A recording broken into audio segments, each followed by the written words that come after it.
Welcome to Love's Tender Flame, Tales of Romance.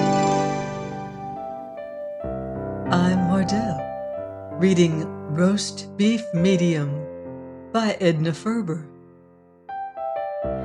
Chapter 4, His Mother's Son.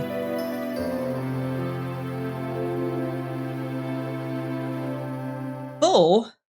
Repeated Emma McChesney, and if it weren't for the compositor, there'd be an exclamation point after that question mark.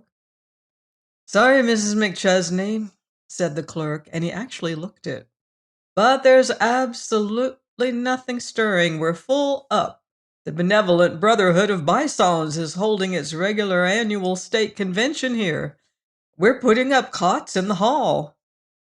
Emma McChesney's keen blue eyes glanced up from their inspection of the little bunch of mail which had just been handed her. Well, pick out a hall with a southern exposure and set up a cot or so for me, she said agreeably, because I've come to stay. After selling featherloom petticoats on the road for 10 years, I don't see myself trailing up and down this town looking for a place to lay my head. I've learned this one large, immovable truth, and that is that a hotel clerk is a hotel clerk.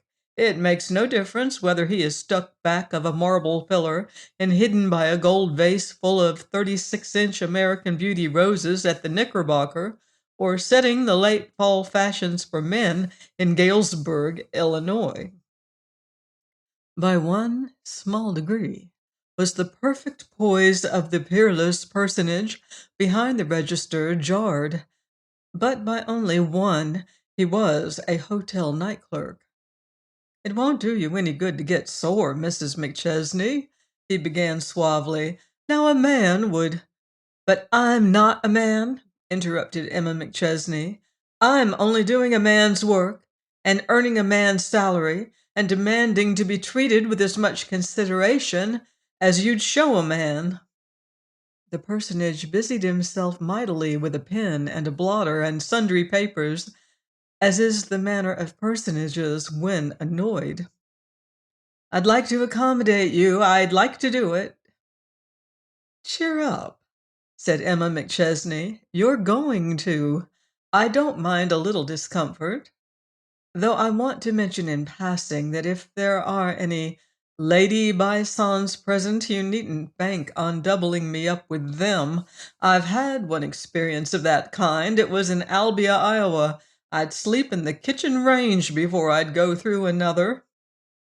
Up went the erstwhile falling poise. You're badly mistaken, madam. I'm a member of this order myself, and a finer lot of fellows it has never been my pleasure to know. Yes, I know, drawled Emma McChesney. Do you know, the thing that gets me is the inconsistency of it. Along come a lot of boobs who never use a hotel the year round except to loaf in the lobby and wear out the leather chairs and use up the matches and toothpicks and get the baseball returns. And immediately you turn away a traveling man who uses a $3 a day room with a sample room downstairs for his stuff, who tips every porter and bellboy in the place, asks for no favors, and who, if you give him a halfway decent cup of coffee for breakfast, will fall in love with the place and boom it all over the country. Half of your benevolent bisons are here on the European plan, with a view to patronizing the free lunch counters or being asked to take dinner at the home of some local bison whose wife has been cooking up on pies and chicken salad and veal roast for the last week. Emma McChesney leaned over the desk a little and lowered her voice to the tone of confidence. Now, I'm not in the habit of making a nuisance of myself like this. I don't get so chatty as a rule, and I know that I could jump over to Monmouth and get first-class accommodations there. But just this once, I've a good reason for wanting to make you and myself a little miserable. You see, my son is traveling with me on this trip. Son? Echoed the clerk, staring. Well, thanks. That's what they all do. After a while, I'll begin to believe that there must be something hauntingly beautiful and girlish about me, or everyone wouldn't petrify when I announce that I've a 6-foot son attached to my apron strings. He looks 21, but he's 17. He thinks the world's rotten because he can't grow one of those fuzzy little mustaches that the men are cultivating to match their hats. He's down at the depot now, straightening out our baggage. Now, I want to say this before he gets here. He's been out with me just 4 days. Those 4 days have been a revelation, an eye-opener, and a series of rude jolts. He used to think that his mother's job consisted of traveling in Pullmans, eating delicate viands turned out by the hotel chefs, and strewing featherloom petticoats along the path. I gave him plenty of money, and he got into the habit of looking lightly upon anything more trifling than a $5 bill. He's changing his mind by great leaps. I'm prepared to spend the night in the coal cellar if you'll just fix him up, not too comfortably. It'll be a great lesson for him. There he is now, just coming in. Fuzzy coat and hat and English stick. Hist, as they say on the stage. The boy crossed the crowded lobby. There was a little worried, annoyed frown between his eyes. He laid a protecting hand on his mother's arm. Emma McChesney was conscious of a little thrill of pride as she realized that he did not have to look up to meet her gaze. "Look here, Mother, they tell me there's some sort of a convention here and the town's packed. That's what all those banners and things were for. I hope they've got something decent for us here. I came up with a man who said he didn't think there was a hole left to sleep in." "You don't say!" exclaimed Emma McChesney and turned to the clerk. "This is my son, Jock McChesney, Mr. Sims. Is this true?" "Glad to know you, sir," said Mr. Sims. "Why, yes, I'm afraid we are pretty well filled up, but seeing it's you, maybe we can do something for you." He ruminated, tapping his teeth with the pen holder and eyeing the pair before him with a maddening blankness of gaze. Finally, "I'll do my best, but you can't expect much. I guess I can squeeze another cot into 87 for the young man. Let's see now, who's in 87? Well, there's 2 Bisons in the double bed and 1 in the single, and Fat Ed Myers in the cot, and—" Emma McChesney stiffened into acute attention. "Myers?" she interrupted. "Do you mean Ed Myers of the Strauss Sans Silk Skirt Company?" "That's so. You two are in the same line, aren't you? He's a great little piano player, Ed is. Ever hear him play?" "When did he get in?" "Oh, he just came in 15 minutes ago on the Ashland division. He's in at supper." "Oh," said Emma McChesney. The 2 letters breathed relief. But relief had no place in the voice or on the countenance of Jock McChesney. He bristled with belligerence. "This cattle car style of sleeping don't make a hit. I haven't had a decent night's rest for 3 nights. I never could sleep on a sleeper. Can't you fix this up better than that?" "Best I can do." "But where's Mother going? I see you advertise 3 large and commodious steam-heated sample rooms in connection. I suppose Mother's due to sleep on one of the tables there." "Jock," Emma McChesney reproved him, "Mr. Sims is doing us a great favor. There isn't another hotel in town that would—" "You're right, there isn't," agreed Mr. Sims. "I guess the young man is new to this traveling game. As I said, I'd like to accommodate you, but, well, let's see now. Tell you what I'll do. If I can get the housekeeper to go over and sleep in the maid's quarters just for tonight, you can use her room. There you are. Of course, it's over the kitchen, and there may be some little noise early in the morning." Emma McChesney raised a protesting hand. "Don't mention it. Just lead me thither. I'm so tired I could sleep in an excursion special that was switching at Pittsburgh. Jock, my child, we're in luck. That's twice in the same place. The first time was when we were inspired to eat our supper on the diner instead of waiting until we reached here, to take the leftovers from the bisons grazing. I hope that housekeeper hasn't a picture of her departed husband dangling life-size on the wall at the foot of the bed. But they always have. Good night, son. Don't let the bisons bite you. I'll be up at 7. But it was just 6:30 a.m. when Emma McChesney turned the little bend in the stairway that led to the office. The scrub woman was still in possession. The cigar counter girl had not yet made her appearance.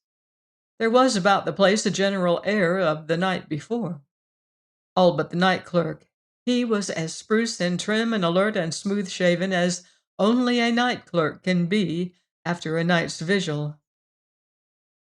"Morning," Emma McChesney called to him. She wore blue serge and a smart fall hat. The late autumn morning was not crisper and sunnier than she. "Good morning, Mrs. McChesney," returned Mr. Sims sonorously. "Have a good night's sleep? I hope the kitchen noises didn't waken you." Emma McChesney paused with her hand on the door. "Kitchen? Oh, no. I could sleep through a vaudeville china juggling act, but what an extraordinary unpleasant-looking man that housekeeper's husband must have been." That November morning boasted all those qualities which November morning writers are so prone to bestow upon the month. But the words wine and sparkle and sting and glow and snap do not seem to cover it. Emma McChesney stood on the bottom step, looking up and down Main Street and breathing in great draughts of that unadjectivable air. Her complexion stood the test of the merciless astringent morning and came up triumphantly and healthily firm and pink and smooth. The town was still asleep. She started to walk briskly down the bare and ugly Main Street of the little town. In her big, generous heart and her keen, alert mind, there were many sensations and myriad thoughts, but varied and diverse as they were, they all led back to the boy up there in the stuffy, overcrowded hotel room. The boy who was learning his lesson. Half an hour later, she re-entered the hotel, her cheeks glowing. Jock was not yet down, so she ordered and ate her wise and cautious breakfast of fruit and cereal and toast and coffee, skimming over her morning paper as she ate. At 7:30, she was back in the lobby, newspaper in hand. The bisons were already astir. She seated herself in a deep chair in a quiet corner, her eyes glancing up over the top of the paper toward the stairway. At 8 o'clock, Jock McChesney came down. There was nothing of jauntiness about him. His eyelids were red.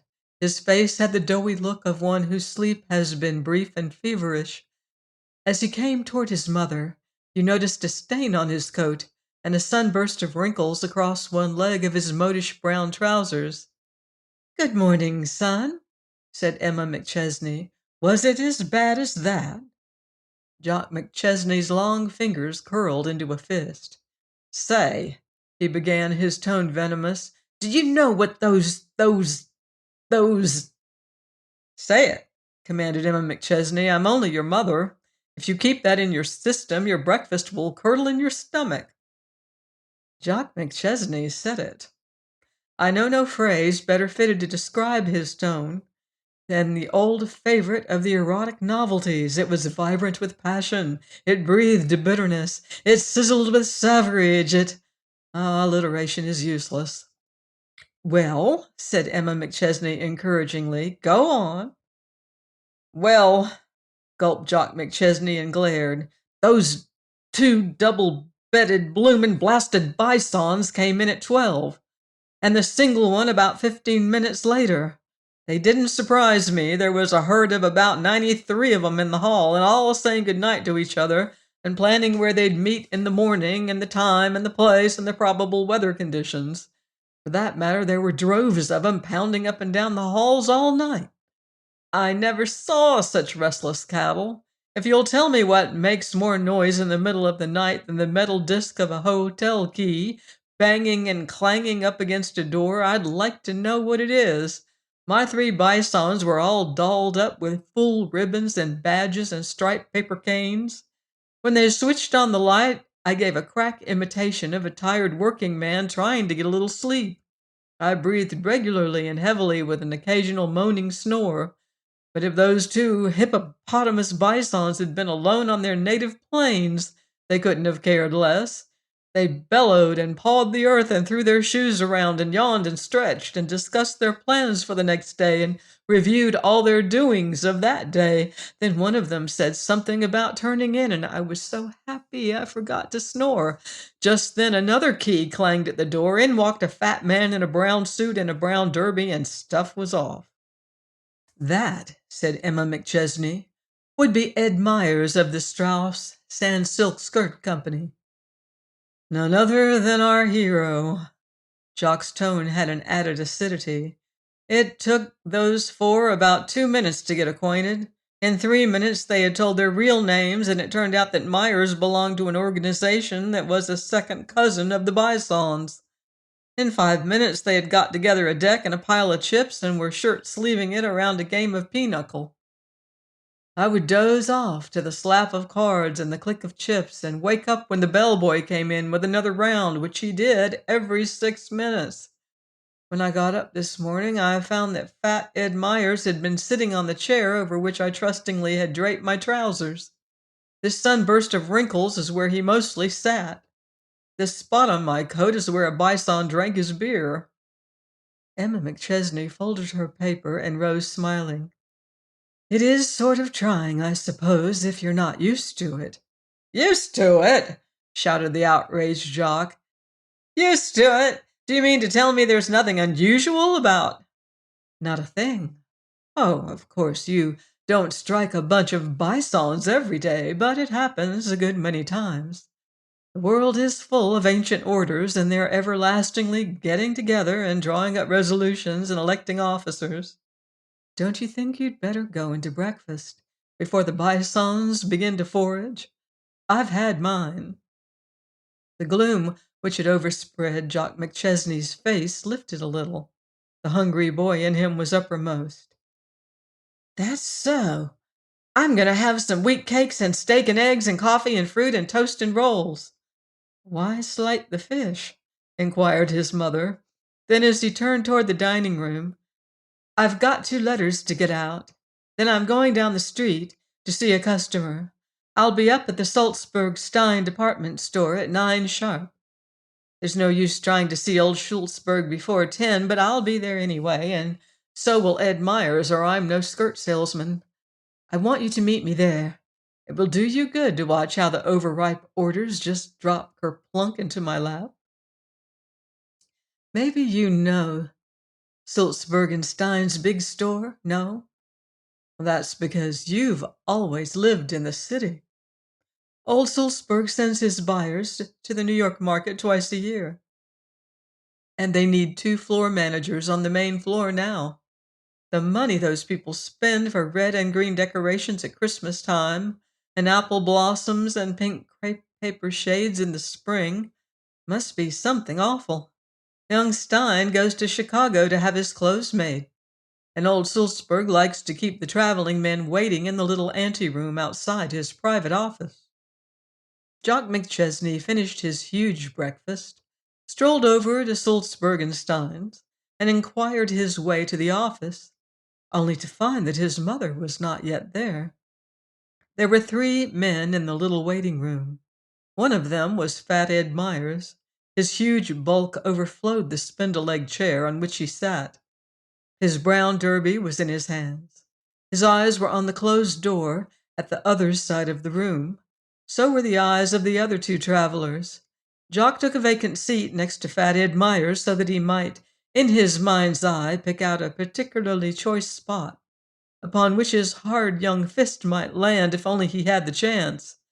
Breaking up a man's sleep like that, the great big overgrown mutt. "What's your line?" said Ed Myers, suddenly turning toward Jock, prompted by some imp. "Skirts," answered Jock. "Ladies' petticoats." As if men ever wore 'em, he giggled inwardly.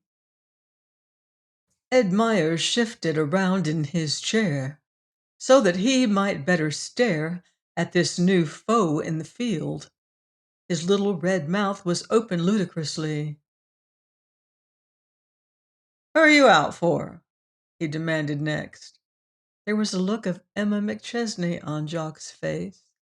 "Oh, the Union Underskirt and Hosiery Company of Chicago, new concern." "Must be," ruminated Ed Myers. "I never heard of 'em. And I know 'em all. You're starting in young, ain't you, kid? Well, it'll never hurt you. You'll learn something new every day. Now in breezed Emma McChesney.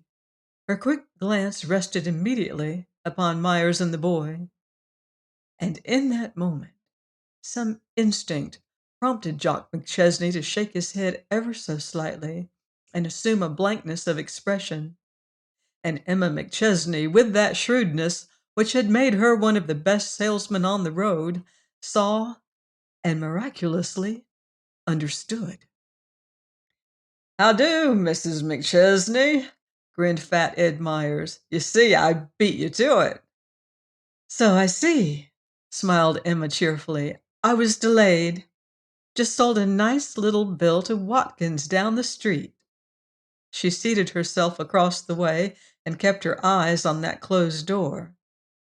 "Say, kid," Myers began in the husky whisper of the fat man, "I'm gonna put you wise to something. Seeing you're new to this game, see that lady over there?" He nodded discreetly in Emma McChesney's direction. "Pretty, isn't she?" said Jock appreciatively. "Know who she is?"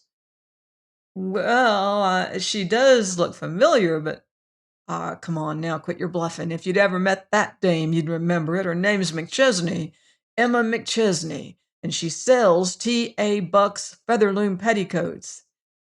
I'll give her due. She's the best little salesman on the road. I'll bet that girl could sell a ruffled, accordion-plaited underskirt to a fat woman who was trying to reduce. She's got the darndest way with her. And at that, she's straight, too." If Ed Myers had not been gazing so intently into his hat, trying at the same time to look cherubically benign, he might have seen a quick and painful scarlet sweep the face of the boy, coupled with a certain tense look of the muscles around the jaw. "Well, now, look here," he went on, still in a whisper. "We're both skirt men, you and me. Everything's fair in this game. Maybe you don't know it, but when there's a bunch of boys waiting around to see the head of a store like this, and there happens to be a lady traveler in the crowd, why, it's considered kind of a professional courtesy to let the lady have the first look in, see? It ain't so often that three people in the same line get together like this. She knows it, and she's sitting on the edge of her chair, waiting to bolt when that door opens. Even if she does act like she was hanging on the words of that lady clerk there, the minute it does open a crack, she'll jump up and give me a fleeting grateful smile and sail in and cop a fat order away from the old man and his skirt buyer. I'm wise. Say, he may be an oyster, but he knows a pretty woman when he sees one. By the time she's through with him, he'll have enough petticoats on hand to last him from now until Turkey goes suffrage. Get me?" "I get you," answered Jock. "I say, now this is business, and good manners be hanged. When a woman breaks into a man's game like this, let her take her chances like a man. Now, ain't that straight?" "You said something," agreed Jock. "Now look here, kid. When that door opens, I get up, see? And shoot straight for the old man's office, see? Like a duck, see?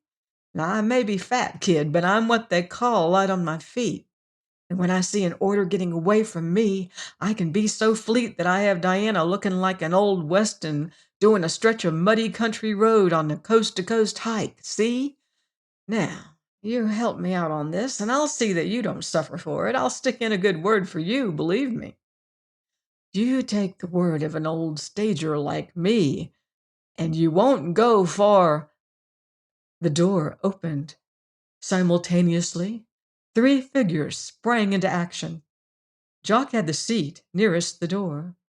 With marvelous clumsiness, he managed to place himself in Ed Meyer's path, then reddened, began an apology, stepped on both of Ed's feet, jabbed his elbow into his stomach, and dropped his hat. A second later, the door of old Sulzberg's private office closed upon Emma McChesney's smart, erect, confident figure. Now, Ed Meyer's hands were peculiar hands for a fat man. They were tapering, slender, delicate, blue-veined, temperamental hands. At this moment, despite his purpling face and his staring eyes, they were the most noticeable thing about him. His fingers clawed the empty air, quivering, vibrant, as though poised to clutch at Jock's throat. Then words came. They spluttered from his lips. They popped like corn kernels in the heat of his wrath. They tripped over each other. They exploded. "You darn kid, you!" he began with fascinating fluency. "You thousand-legged, double-jointed, ox-footed truck horse! Come on out of here, and I'll lick the shine off your shoes, you blue-eyed babe, you! What did you get up for, huh? What did you think this was gonna be, a flag drill?" With a whoop of pure joy, Jock McChesney turned and fled. They dined together at 1 o'clock, Emma McChesney and her son Jock. Suddenly Jock stopped eating. His eyes were on the door. "There's that fathead now," he said excitedly. "The nerve of him! He's coming over here." Ed Myers was waddling toward them with the quick, light step of the fat man. His pink, full-jowled face was glowing. His eyes were bright as a boy's. He stopped at their table and paused for one dramatic moment. "So, me beauty, you two were in cahoots, huh? That's the second low-down deal you've handed me. I haven't forgotten that trick you turned with Nussbaum at DeKalb. Never mind, little girl, I'll get back at you yet." He nodded a contemptuous head in Jock's direction. "Carrying a packer?" Emma McChesney wiped her fingers daintily on her napkin, crushed it on the table, and leaned back in her chair. "Men," she observed wonderingly, "are the cussedest creatures. This chap occupied the same room with you last night, and you don't even know his name.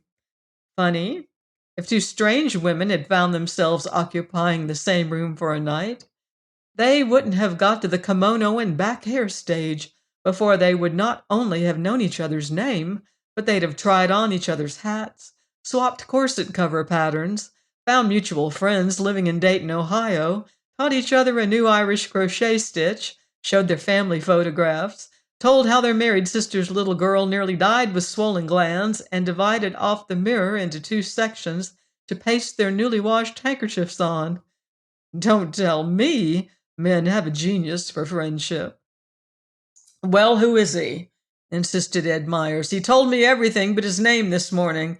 I wish I'd throttled him with a bunch of bison's badges last night." "His name," smiled Emma McChesney, "is Jock McChesney. He's my one and only son, and he's put through his first little business deal this morning just to show his mother that he can be a help to his folks if he wants to.